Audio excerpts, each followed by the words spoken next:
राज्याचे मुख्यमंत्री सातारा जिल्ह्यामध्ये 23 तारखेला येत आहेत। या ठिकाणी मुख्यमंत्री साहेबांनी येताना सातारा जिल्ह्यामध्ये किंवा संबंध महाराष्ट्रामध्ये कोतवालांच्या चतुर्थ श्रेणीसाठी जी काही मागणी चालू आहे, जे काही काम धरणेबंद आंदोलन शिस्तप्रिय,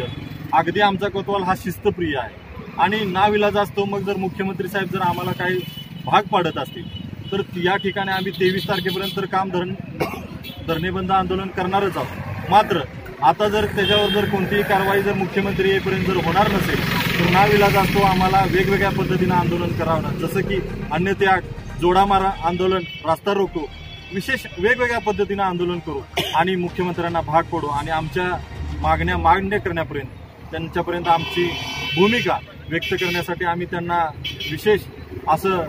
नाविलाज असतो। जर मग त्यांनी नाही केलं तर मग आम्हाला नाविलाज होईल आणि आमचा उद्रेक होईल। महाराष्ट्रातल्या संबंध कोतवालांचा उद्रेक झाल्यानंतर मग 3 राज्यामध्ये भाजप सरकार गेलं, तसं कोतवालांना गावागावात जाऊन सांगावं लागेल की भाजप सरकार कसं अन्याय करतं,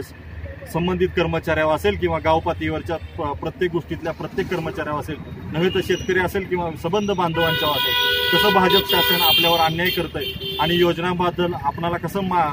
अन्याय करून त्यांच्यावर न्याय मिळवून देण्यासाठी शासनानं जर आमची ही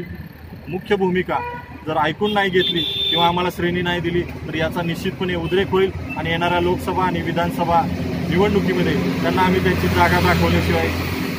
गप्प बसणार नाही, याची आपल्याला मी आपल्या माध्यमातून ग्वाही देतो आणि आपण मुख्यमंत्र्यांपर्यंत आमचा संदेश पोहोचवावा हीच अपेक्षा व्यक्त करतो। मुख्यमंत्र्यांनी आता कालच खासदार साहेबांनी त्यांना फॅक्स करून आमचं जे काय गाऱ्हाणं होतं ते त्यांच्यापर्यंत पोहोचवण्याचा प्रयत्न केलेला आहे आणि याच्या अगोदर सुद्धा त्यांच्या कानी हा विषय आमचा आहेच कोतवाल संघटनेचा की चतुर्थ श्रेणी द्या म्हणून। पण त्यांनी जर आता 23 तारखेपर्यंत जर या निर्णयाला त्यांनी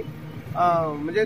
चांगला निर्णय जर त्यांनी नाही दिला, सकारात्मक निर्णय जर नाही दिला तर आम्ही बाकी अन्नत्याग वगैरे करणार आहे, असं तीव्र आंदोलन करणार आहे आणि शासनाला त्या गोष्टीचं चतुर्थ श्रेणी द्यायला आम्ही भाग पाडणार आहे। आमच्याबरोबर सगळं सातारा जिल्हा कोतवाल संघटना आहे, आम्ही रस्त्यावर उतरणार, अन्नत्याग करणार आणि म्हणजे तीव्र असं आम्ही आंदोलन करणार आहे।